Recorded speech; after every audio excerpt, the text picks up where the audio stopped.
क्या आपको पता है कि अगर कोई central government employee technical resignation देकर डायरेक्ट रिक्रूटमेंट के थ्रू सेंट्रल गवर्नमेंट में किसी दूसरी सर्विस या कैडर के पोस्ट पर ज्वाइन करता है तो ऐसे सिचुएशन में उसकी सैलरी कम भी हो सकती है और प्रोटेक्ट भी हो सकती है। और यही पूरा मामला पे प्रोटेक्शन रूल के पार्ट सी में एक्सप्लेन किया गया है, जो स्पेसिफिकली सेंट्रल गवर्नमेंट एम्प्लॉइज के पे प्रोटेक्शन से डील करता है। इस पार्ट के अकॉर्डिंग ये प्रोविजंस उन सेंट्रल गवर्नमेंट सर्वेंट्स पर अप्लाई होते हैं जो अपने एग्जिस्टिंग पोस्ट से टेक्निकल रेजिग्नेशन सबमिट करते हैं और उसके बाद डायरेक्ट रिक्रूटमेंट के मेथड से सेंट्रल गवर्नमेंट के अंदर किसी डिफरेंट सर्विस या कैडर में नए पोस्ट पर अपॉइंट हो जाते हैं। और ऐसे केसेस में उनका पे प्रोटेक्शन एग्जैक्टली उन्हीं रूल्स के अकॉर्डिंग गवर्न होता है जो इस पार्ट में एक्सप्लेन किए गए हैं। तो चलिए समझते हैं पे प्रोटेक्शन रूल के पार्ट सी को। लेकिन उससे पहले अगर आपने पे प्रोटेक्शन रूल के पार्ट ए और पार्ट बी को अभी तक नहीं समझा है तो उसे आप डिस्क्रिप्शन में दिए गए लिंक पर जाकर देख सकते हैं। सबसे पहले हमें यह समझना होगा कि कौन कौन एम्प्लॉइज इस पे प्रोटेक्शन के लिए एलिजिबल होते हैं। दोस्तों, पे प्रोटेक्शन रूल के पार्ट सी के क्लॉज ए के अनुसार कोई भी गवर्नमेंट सर्वेंट FR 22B1 के अंडर पे प्रोटेक्शन के लिए तभी एलिजिबल होता है जब उसका अपने प्रीवियस परमानेंट पोस्ट पर लीन हो। सरल भाषा में समझें तो लीन का मतलब यह होता है कि एम्प्लॉई का अपने पुराने पोस्ट पर वापस आने का राइट बना रहता है, यानी उस पोस्ट पर उसका परमानेंट क्लेम या टाइटल मौजूद रहता है, चाहे प्रैक्टिकल सिचुएशन में उसका लीन टेम्पोररीली सस्पेंड ही क्यों ना कर दिया गया हो। लेकिन यहाँ एक और बहुत इंपॉर्टेंट पॉइंट है जिसे कई लोग इग्नोर कर देते हैं। पे प्रोटेक्शन रूल के पार्ट सी का क्लॉज बी साफ साफ ये बताता है कि अगर किसी जूनियर एम्प्लॉय को FR 22B1 के तहत पे प्रोटेक्शन मिलने की वजह से ज्यादा सैलरी मिल रही है तो सिर्फ इस कारण से किसी सीनियर गवर्नमेंट सर्वेंट की पे को स्टेप अप नहीं किया जाएगा। यानी अगर जूनियर को पे प्रोटेक्शन की वजह से हायर पे मिल रही है तो सीनियर एम्प्लॉइज इस बात को आधार बनाकर अपनी पे रिवीजन या पे इंक्रीज की डिमांड नहीं कर सकते।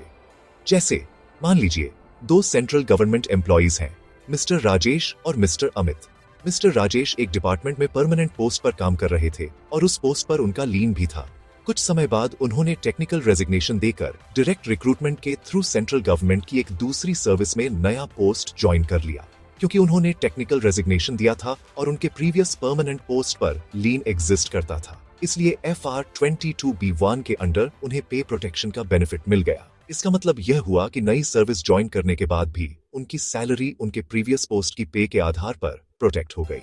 अब उसी ऑफिस में मिस्टर अमित, जो कि सर्विस में राजेश से सीनियर थे, पहले से ही उसी कैडर में काम कर रहे थे, लेकिन उनकी बेसिक पे राजेश से कम थी क्योंकि राजेश को पे प्रोटेक्शन का बेनिफिट मिला हुआ था। ऐसी सिचुएशन में कई बार सीनियर एम्प्लॉइज ये सोचते हैं कि अगर जूनियर की सैलरी ज्यादा हो गई है तो उनकी पे भी ऑटोमेटिकली बढ़ जानी चाहिए। लेकिन यहाँ पे प्रोटेक्शन रूल का पार्ट सी का क्लॉज बी लागू होता है। क्लॉज बी साफ बताता है कि अगर किसी जूनियर एम्प्लॉई को FR 22B1 के अंडर पे प्रोटेक्शन मिलने की वजह से ज्यादा सैलरी मिल रही है तो केवल इसी आधार पर सीनियर एम्प्लॉई की पे को स्टेप अप नहीं किया जाएगा।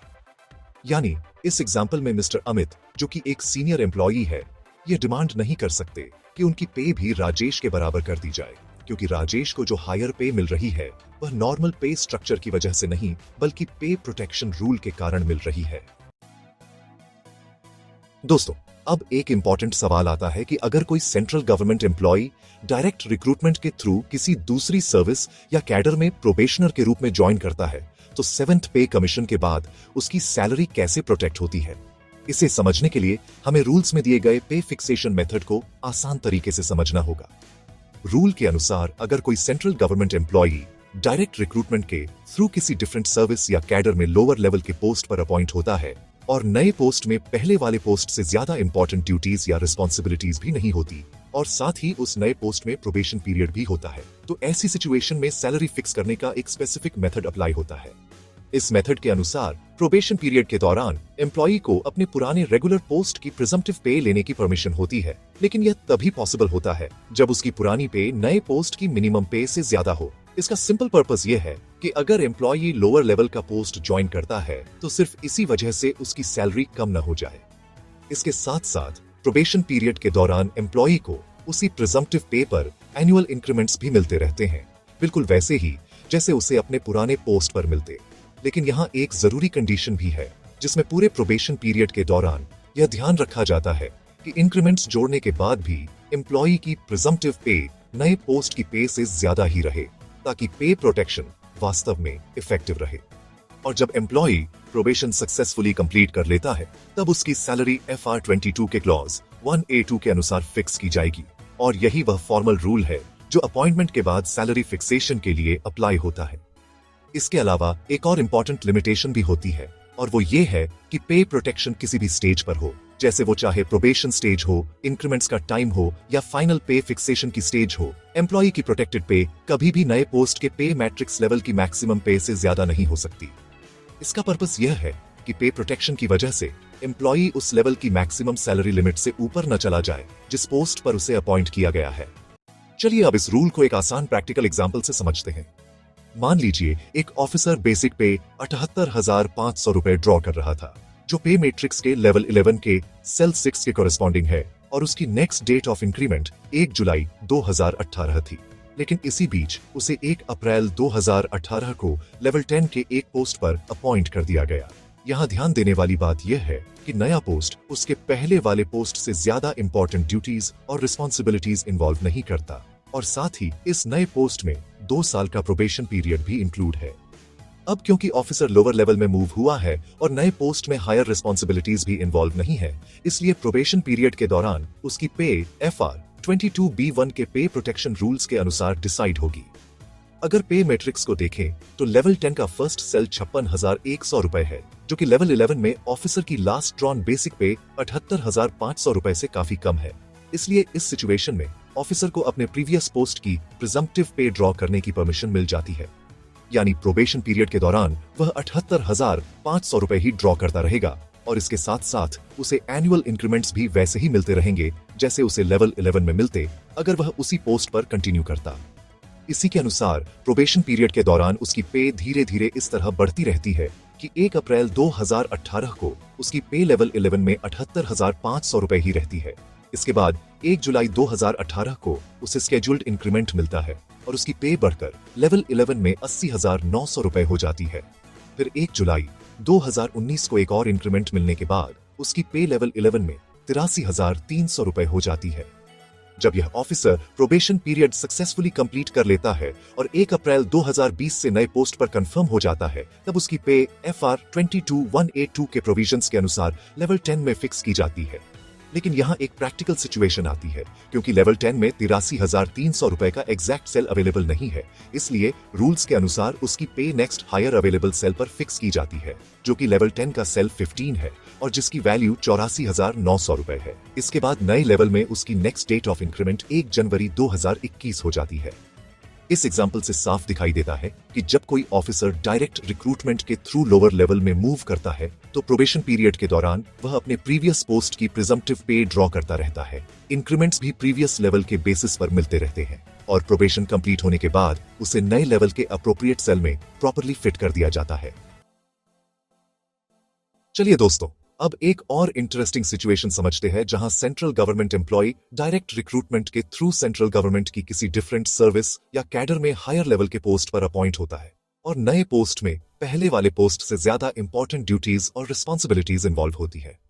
ऐसी सिचुएशन में प्रोबेशन पीरियड के दौरान एम्प्लॉय को अपने प्रीवियस रेगुलर पोस्ट की प्रिजम्प्टिव पे ड्रॉ करने की परमिशन दी जाती है, लेकिन यह तभी पॉसिबल होता है जब यह प्रिजम्प्टिव पे नए हायर पोस्ट की मिनिमम पे से ज्यादा हो। जब एम्प्लॉई इस प्रिजम्प्टिव पे को ड्रॉ करता है तब उसे एनुअल इंक्रीमेंट्स भी मिलते रहते हैं, बिल्कुल वैसे ही जैसे उसे अपने अर्लियर पोस्ट पर मिलते अगर वह वहीं कंटिन्यू करता। साथ ही रूल्स यह भी इंश्योर करते हैं कि पूरे प्रोबेशन पीरियड के दौरान इंक्रीमेंट्स जोड़ने के बाद भी एम्प्लॉई की प्रिजम्प्टिव पे नए पोस्ट की पे से ज्यादा ही रहे जब नए पोस्ट पर एप्लीकेबल इंक्रीमेंट्स अप्लाई किए जाए। यह कंडीशन इसीलिए रखी गई है ताकि पे प्रोटेक्शन सही तरीके से लागू हो। जब employee probation period successfully complete कर लेता है और हायर पोस्ट पर कंफर्म हो जाता है, तब उसकी पे FR221A1 के अंडर फिक्स की जाती है। यही वह रूल है जो प्रमोशन या हायर रिस्पॉन्सिबिलिटीज वाले पोस्ट पर पे फिक्सेशन के लिए अप्लाई होता है। लेकिन पूरे पे प्रोटेक्शन प्रोसेस के दौरान, चाहे प्रोबेशन पीरियड हो या फाइनल पे फिक्सेशन, यह हमेशा ध्यान रखा जाता है कि एम्प्लॉई की प्रोटेक्टेड पे कभी भी नए हायर पोस्ट के पे मैट्रिक्स लेवल की मैक्सिमम पे से ज्यादा न हो, ताकि एम्प्लॉई की पे उसी लेवल की मैक्सिमम लिमिट के अंदर रहे जिस लेवल के पोस्ट पर उसे अपॉइंट किया गया है। चलिए अब इस रूल को एक आसान प्रैक्टिकल इलस्ट्रेशन से समझते हैं। मान लीजिए एक ऑफिसर बेसिक पे 58,600 रुपए ड्रॉ कर रहा था, जो पे मैट्रिक्स के लेवल 7 के सेल 10 के कॉरेस्पॉन्डिंग है, और 1 अप्रैल 2018 को उसे लेवल 10 के एक पोस्ट पर अपॉइंट कर दिया गया। उसकी नेक्स्ट डेट ऑफ इंक्रीमेंट 1 जुलाई 2018 थी। यहाँ यह भी ध्यान रखना जरूरी है कि नया पोस्ट उसके प्रीवियस पोस्ट से ज्यादा इंपॉर्टेंट ड्यूटीज और रिस्पॉन्सिबिलिटीज कैरी करता है, और इस नए पोस्ट में 2 साल का प्रोबेशन पीरियड भी इंक्लूड है। क्योंकि ऑफिसर हायर लेवल और हायर रिस्पॉन्सिबिलिटीज वाले पोस्ट पर मूव हुआ है, इसलिए प्रोबेशन पीरियड के दौरान उसकी पे FR 22B1 के पे प्रोटेक्शन रूल्स के अनुसार डिसाइड की जाएगी। अगर पे मैट्रिक्स को देखें तो लेवल 10 का मिनिमम सेल 56,100 रुपए है, जो कि लेवल 7 में ऑफिसर की लास्ट ड्रॉन बेसिक पे 58,600 रुपए से कम है। इसीलिए रूल्स के अनुसार ऑफिसर को प्रोबेशन पीरियड के दौरान अपने प्रीवियस पोस्ट की प्रिजम्प्टिव पे ड्रॉ करने की परमिशन मिल जाती है। इसका सिंपल मतलब यह है कि वह 58,600 रुपए ही ड्रॉ करता रहेगा, और इसके साथ साथ उसे एनुअल इंक्रीमेंट्स भी लेवल 7 के हिसाब से मिलते रहेंगे, भले ही उसने हायर लेवल का पोस्ट ज्वाइन कर लिया हो। इसी के अनुसार प्रोबेशन पीरियड के दौरान उसकी पे इस तरह बढ़ती रहती है कि 1 अप्रैल 2018 को वह लेवल 7 में 58,600 रुपए ड्रॉ करता है। फिर 1 जुलाई 2018 को इंक्रीमेंट मिलने के बाद उसकी पे लेवल 7 में 60,400 रुपए हो जाती है, और उसके बाद 1 जुलाई 2019 को एक और इंक्रीमेंट मिलने पर उसकी पे लेवल 7 में 62,200 रुपए हो जाती है।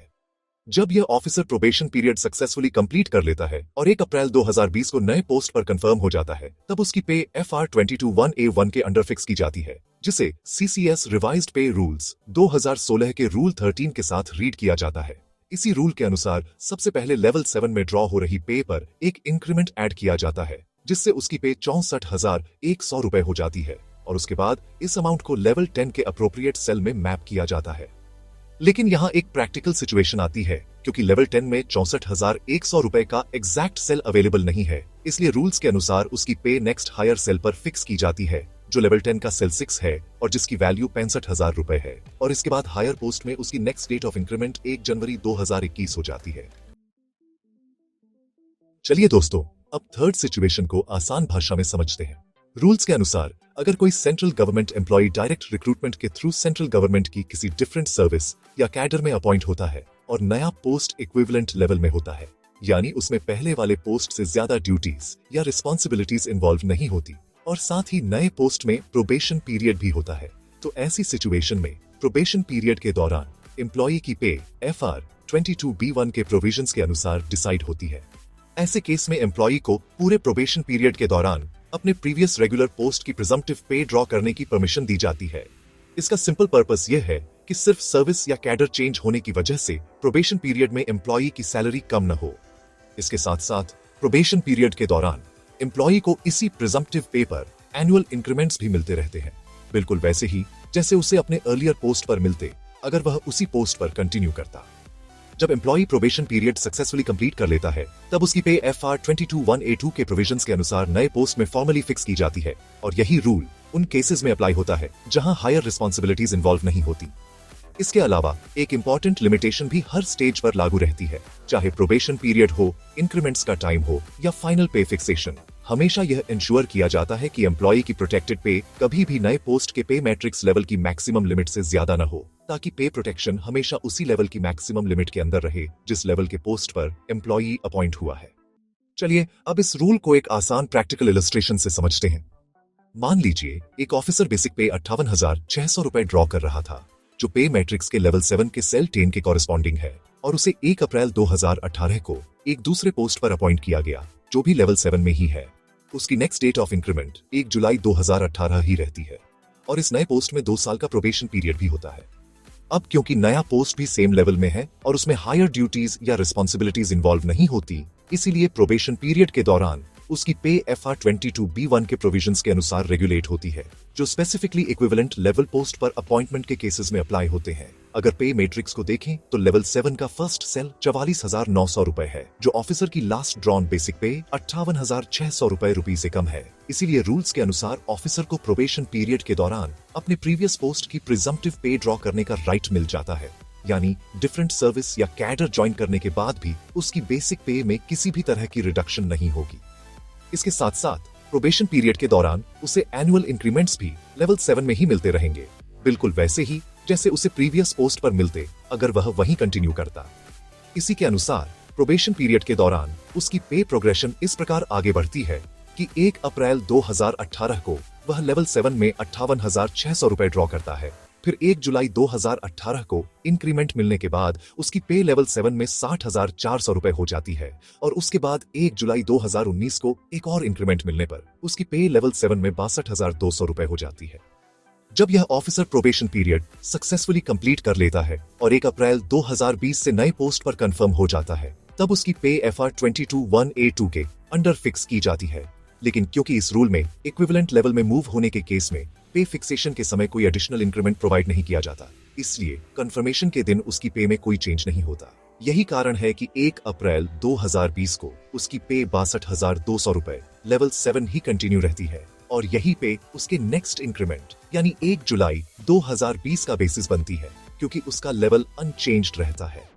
इस एग्जाम्पल से क्लियरली समझ में आता है कि जब अपॉइंटमेंट इक्विवेलेंट लेवल के पोस्ट पर होती है तो एम्प्लॉय प्रोबेशन पीरियड के दौरान प्रीवियस पोस्ट की प्रिजम्प्टिव पे ड्रॉ करता रहता है, रेगुलर इंक्रीमेंट्स मिलते रहते हैं और कॉन्फर्मेशन के बाद पे में कोई चेंज नहीं होता, क्योंकि नए पोस्ट का लेवल भी वही रहता है।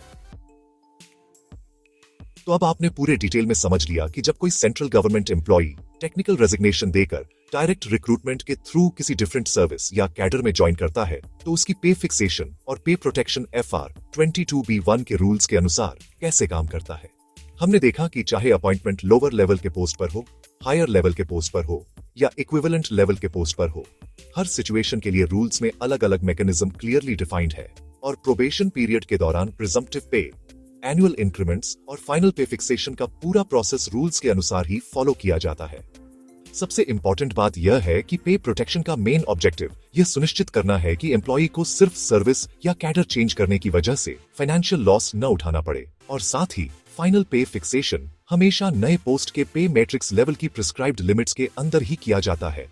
अगर आप सेंट्रल गवर्नमेंट एम्प्लॉय हैं या डायरेक्ट रिक्रूटमेंट के थ्रू किसी दूसरी सर्विस में जाने की प्लानिंग कर रहे हैं तो FR 22(b)(1) के ये प्रोविजन समझना आपके लिए बेहद जरूरी है, क्योंकि सही नॉलेज होने से आप अपनी सैलरी फिक्सेशन को प्रॉपर्ली वेरीफाई कर सकते हैं और किसी भी गलत फिक्सेशन को समय रहते आइडेंटिफाई भी कर सकते हैं।